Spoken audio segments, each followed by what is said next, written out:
My daughter died in your name. Suffering for your gods is your only purpose. Dog! You are no god.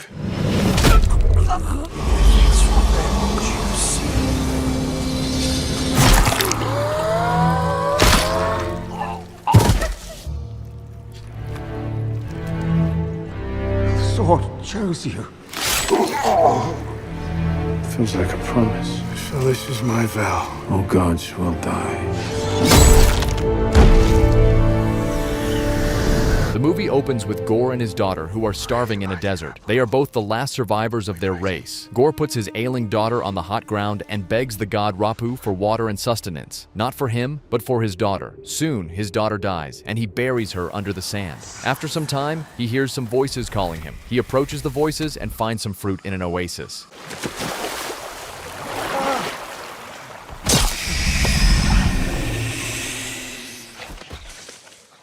It's gobbling up all my fruit. Bring her a flag.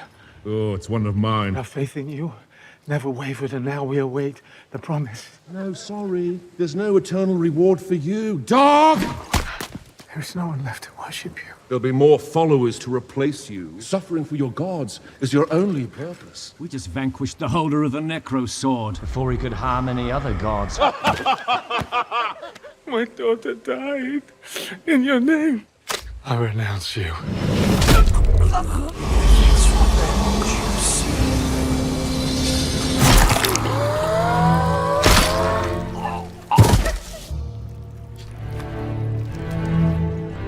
The sword chose you. Feels like a promise. So this is my vow. All gods will die. Korg, a warrior, tells a group of Asgardian children about Thor Odinson, the legend of the space Viking and the god of thunder.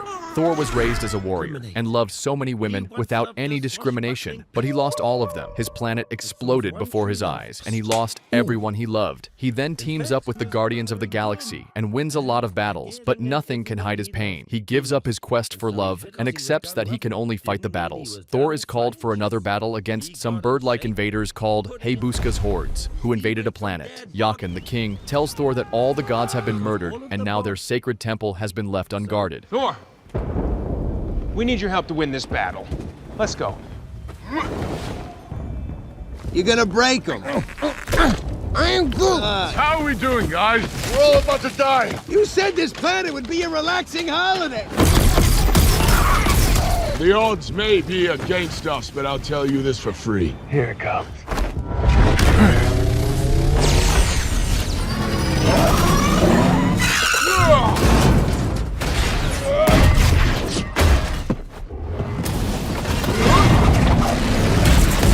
He's not going to go into the temple, is he? No.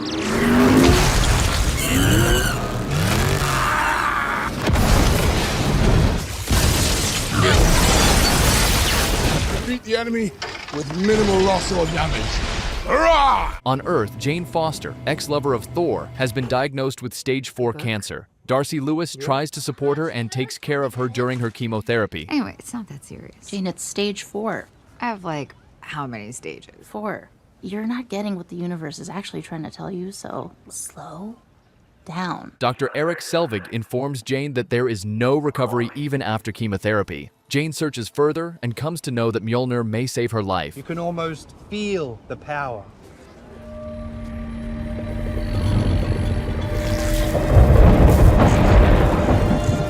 Jotun, the king of the land, rewards Thor with 2 giant goats for saving their planet. They are wonderful. Oh, look at that. Those things are beautiful. They also scream quite a lot. They'll be fine. They should live with us forever. On the remote. I'm putting them down. Just relax. The goats are going to be fine. Told you can summon them with a special whistle. It goes something like this. Oh, hey, guys. Kraglin! We're married. You can't get married on every single planet we land on. I am Groot. Thor, where are you? Sif? We need you here. The God Butcher has found us. All of these gods murdered. Thor, you gonna be okay? You've grown too attached, damn it. I knew this would happen. You must go. Take care of my crew. Hurry up! Not her. He decides to leave the Guardians of the Galaxy and travels with Korg to Sif's location using his Stormbreaker. They find injured Sif, who has lost her arm. She tells Thor that she wants to die on the battlefield. She also informs him that a madman trapped her when she was hunting him. The God Butcher is coming. Asgard is next. Gorr and his group of berserkers attack the Asgardians, but Thor reaches there and smashes all the berserkers with his Stormbreaker.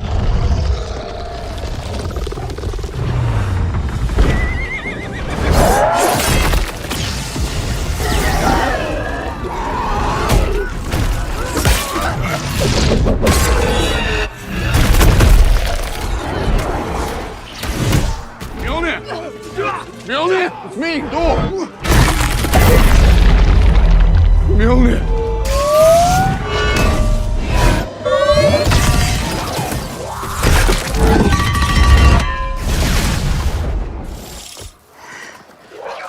Hey. How?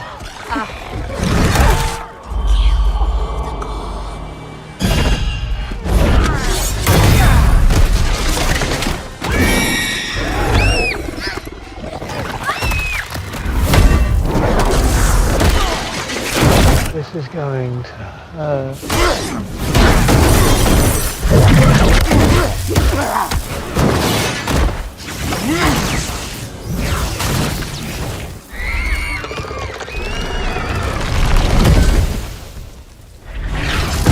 Flew around the world twice.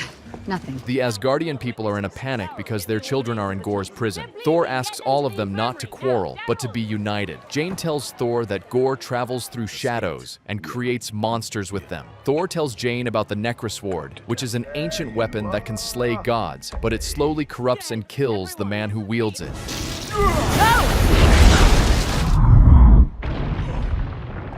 Didn't find them. Okay, your cape's on fire. It's fine, it'll grow back. It also wields a necro sword. It has the ability to slay gods, but it slowly corrupts and kills whoever wields it. Thor? I don't know how to use my magic eyes yet. Your father taught me, and I'm going to teach you. I need you to focus. Thor! Are you gonna do something? Yes, I am, but just not right now. Good news is, you're Asgardians. So if you die, you'll end up in Valhalla. They're in the Shadow Realm. We can recruit Ra, Hercules, and Zeus, the oldest and wisest of them all. They get a ship to reach the Shadow Realm. Before departure, Thor asks Jane how she got Mjolnir, and she tells him that she heard its voice calling her. Jane feels weak due to her disease, but her late mother's advice not to stop fighting encourages her again. Valkyrie also suggests she should go to the battle. Well, you know what? It looks good on you. It works. What? We were just talking.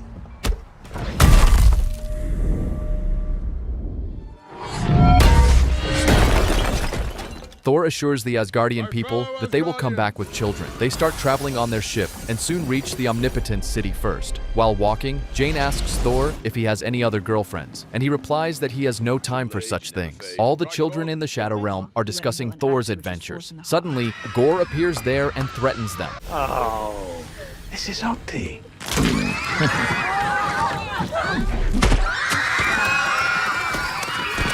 Ask you a question about gods. They're meant to protect you, right? Thor is on his way. I'm counting on that.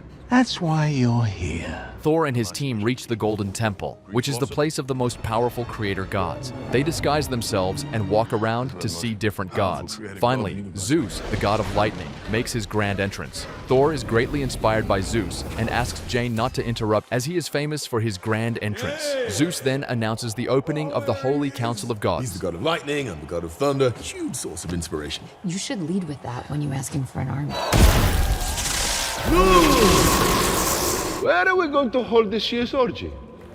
Okay, maybe he's not that great. Oh no, not good. When the time is right, I'm going to talk to him. Time's right now. Who is talking?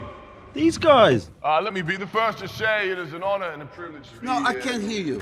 Why don't you take the stage? There's a maniac called the God Butcher who seeks to end us all. His destruction is everywhere, entire planets. We can crush him. If that's all, pretty boy, you go back to your seat and you be quiet. Zeus, we must do something. Take off your disguise. And flick! Flick too hard, damn it! Take off their disguise too. Oh no, don't flick us. Let's go. The god of thunder. But he's not thunder? Who do you think we are? The god police? How the mighty have fallen. My hero, Zeus, afraid. Now I put your clothes back on! For this is the golden temple of the god. Can I borrow Thunderbolt? No! He will not reach eternity. Eternity? It will grant the desire of the first person who reaches it. Zeus, we must act now. He's not going to make it. Maybe we have lost our way. God!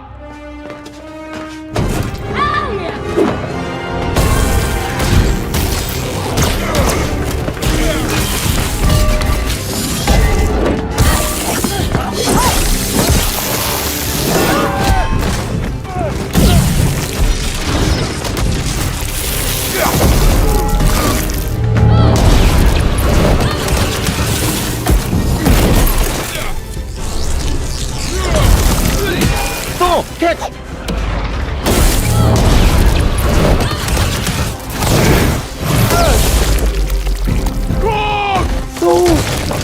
I'm perishing!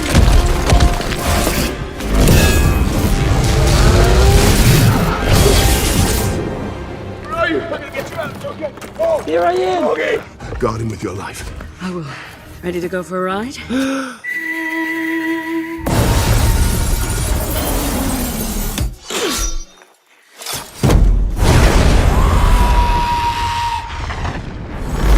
Thor again talks to the kidnapped kids through the projected image and motivates them to be brave. Valkyrie tells Thor and Jane that they have no plan because they have failed to raise a god army. She is afraid that they are weaker than before and will die in the Shadow Realm. Thor encourages her, saying that they did great and killed Zeus, which was not easy, and they will succeed. On the way to the Shadow Realm, Thor sees that his Stormbreaker is jealous because Thor is giving more attention to Jane and Mjolnir. Thor assures his Stormbreaker that they are both buddies and that Mjolnir is a matter of the past. Thor expresses his feelings for Jane and tells her that he wants to be with her. Jane tells him that she has cancer and that Mjolnir called her. She says she thinks if science cannot work on her, then Viking space magic might be helpful. Thor assures her that she is worthy because Mjolnir has chosen her. He says she even made him worthy by teaching him how to hold Mjolnir. Thor suggests they both should do together what they want. I'm tired of giving myself over to the idea of fate. I want to be with you.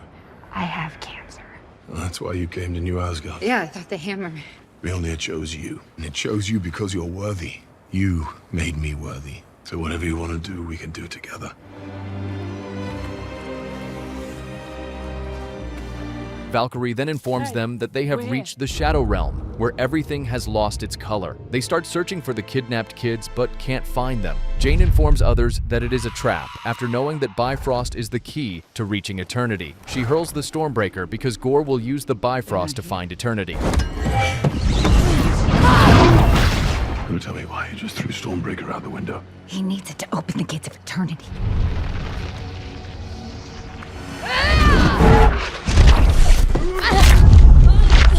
Call the axe. Don't call the axe when you call the dentist. Call the axe. You went to the gods for help and they did nothing. I'm truly creating peace. You're murdering innocent gods. Innocent? Your sisterhood was led to slaughter. You dare speak? Good chat. You're dying. I'm sorry.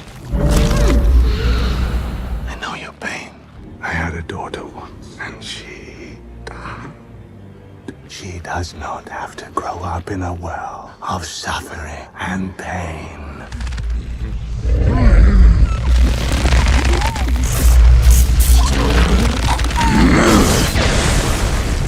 You okay? Yeah.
Jane is taken to the hospital, where the doctor tells Thor that Jane's situation is more critical than before due to her use of Mjolnir. Thor tells Jane that he is going to kill Gorr. Jane says she wants to go with him, but he asks her to take a rest because he wants her to be alive. He confesses his love for her and says that they got a chance, and if she holds Mjolnir again, the chance will go. Jane agrees and asks him to come back soon. Valkyrie tells Thor that the Gate of Eternity is at the literal center of the universe. Valkyrie excuses Thor for not accompanying him because she is badly injured. She asks Thor to destroy the Necrosword because it is the source of power for Gorr. She asks him not to die after giving him the Thunderbolt, and Thor leaves alone to battle with Gorr. Gorr is seen in Eternity with all the kidnapped children. He uses Thor's Stormbreaker to open the Gate of Eternity. Before he can make his wish, Thor appears there and liberates all the children. He gathers them and grants them temporary power to use their weapons. He motivates all of them to fight the monsters and get the Stormbreaker. He calls them the Army of Space Vikings. All the kids start killing the monsters, and Thor confronts Gorr. Whosoever holds these weapons and believes in getting home, if they be true of heart, the power of Thor! Lead your army to that axe. We shall do our work.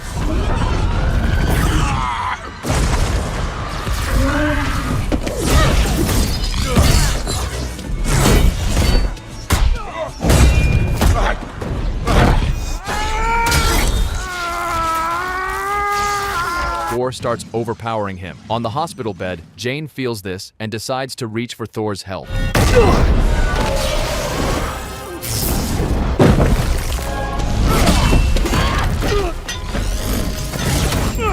Stormbreaker, stop this!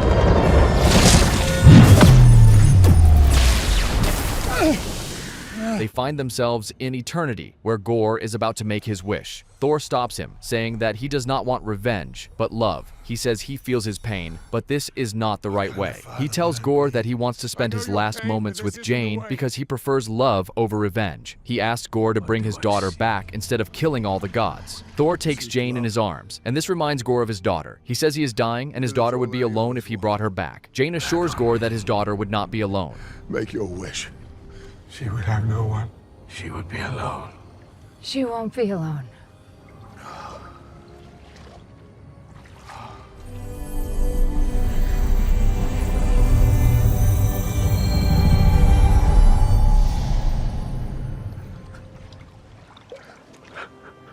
I love you.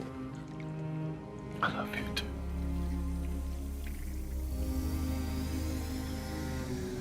Before dying, Gorr requests that Thor protect and raise his daughter, and he agrees. Gorr keeps talking about Jane Foster, the mighty Thor, who has become a legendary hero for the Asgardians because her sacrifice saved the universe. Thor is raising Gorr's daughter as his own, and he loves her so much. He has found a reason to live for and to love.